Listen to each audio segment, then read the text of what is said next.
Hey guys welcome back to my channel Srinath Jahan. So কেমন আছো সকলে? আশা করছি সকলেই অনেক ভালো আছো আর আমিও অনেক ভালো আছি।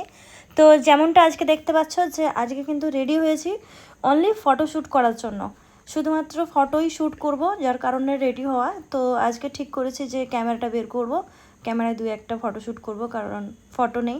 আর ফেসবুকে বেশিরভাগটাই এখন কি হচ্ছে তোমরা তো সকলেই জানো যে ভিডিওর চাইতে ফটোতে বেশি আর্নিং হচ্ছে। তো আমি ভাবলাম যে ফটোশ্যুটই করা যাক, যার কারণে আমি কিন্তু রেডি হয়ে নিচ্ছি।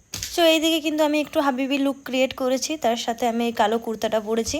কেমন লাগছে অবশ্যই কমেন্টে কিন্তু বলবে। তো আমাকে এই ড্রেসটাতে এবং হাবিবি লুকটাতে কেমন লাগছে। তো বাড়ির মধ্যে সবসময় আমি সোনার ওই কানের দুটো পরে থাকি, যখনই কিন্তু ফটোশ্যুট বা ভিডিও করার হয় আমি খুলে দিয়ে অন্য কিছু মানে কেনা কানের পরি। যেহেতু আমি ম্যাচিং করে আজকে ব্ল্যাক নেকলেস পরেছি, তার সাথে ইয়ারিংও ব্ল্যাক মানে ম্যাচিংয়েরই পরেছি, যার কারণে আমি সোনার মানে কানেরগুলোকে তুলে দিলাম। এইদিকে দেখতে পাচ্ছ আমি আলমারি থেকে ক্যামেরা ব্যাগটা বের করে নিচ্ছি। ক্যামেরা আমার যেহেতু সবসময় লাগে না, আমি ওই জন্য ওকে আলমারির মধ্যে ভরে দিই। তো এইদিকে ক্যামেরার মধ্যে কিন্তু কিড লেন্স যেটা সেটা অলরেডি লাগানোই ছিল, যার কারণে আমি কিড লেন্সটা খুলে নিয়ে কিন্তু চেঞ্জ করে নিচ্ছি বড় লেন্সটা লাগানোর জন্য। আমি বড় লেন্সটা, এটা আমার প্রাইম লেন্স মানে জুম লেন্স না, আমি এটা কলকাতা থেকে কিনেছিলাম। আর যে কিড লেন্সটা আছে ওটা আমি এই ক্যামেরার সাথেই ফ্রি পেয়েছিলাম, যেটা সবাই পায়। তো ফটোশ্যুট করতে গিয়ে কিন্তু সেরকম কিছুর ভ্লগ বানানো হয়নি, কারণ দু একটা রিলসও বানানো হয়েছে, আমি যেহেতু রিলস ইনস্টাগ্রামে দিই। তারপর কিন্তু যথারীতি মানে ভিডিও শ্যুট হয়ে গেছিলো, ফটোশ্যুটও হয়ে গেছিলো। আমি কিন্তু চেঞ্জ করে নিয়ে এদিকে রেডি হচ্ছি পেয়ারা মাখা খাবার জন্য। ছেলে একটু জেদ করলো যে পেয়ারা মাখা করে দাও। তো আমি এদিকে দেখতে পাচ্ছি আমার এত সুন্দর বাটিটা ফেটে গেছে, ওটাই দেখাচ্ছিলাম যে জানি না কীভাবে মাঝখানটা ভেঙে গেল। তো আমি আন্দাজ লাগিয়েছি, আমি একদিন বরফ বসিয়েছিলাম ডিপ ফ্রিজের মধ্যে, ওই দিনকেই মনে হয় ফাটিয়ে দিয়েছে। তো এদিকে কিন্তু পেয়ারা মাখা খাবো বলে দুটো পেয়ারাকে ভালোভাবে ধুয়ে নিচ্ছি। দেখতেই পাচ্ছ আমি আজকেই বাজার থেকে ফ্রেশ পেয়ারা কিনে নিয়ে এসেছি। তো আজকে কিন্তু শুধু পেয়ারা মাখা করব না, মানে আজকে একদম ইউনিক একটা মাখা করব, মানে পেয়ারার সাথে আবার আপেল মাখাও। মানে অ্যাপেলকে কেউ মেখে খেয়েছে কি, আমাদের জাহানের অ্যাপেল মাখাও খাওয়া যায়।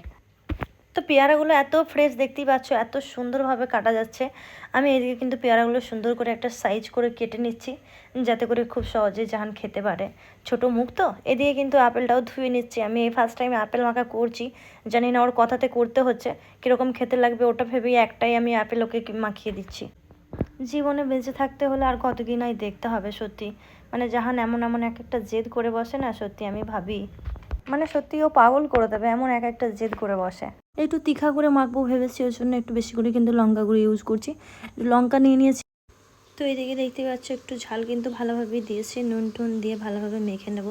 তার সাথে কাসুন্দি সস দিয়ে নিয়েছি, একটা কাঁচা লঙ্কা আর একটু কাগজি লেবুর রস দিচ্ছি যাতে করে সেন্টটা আসে।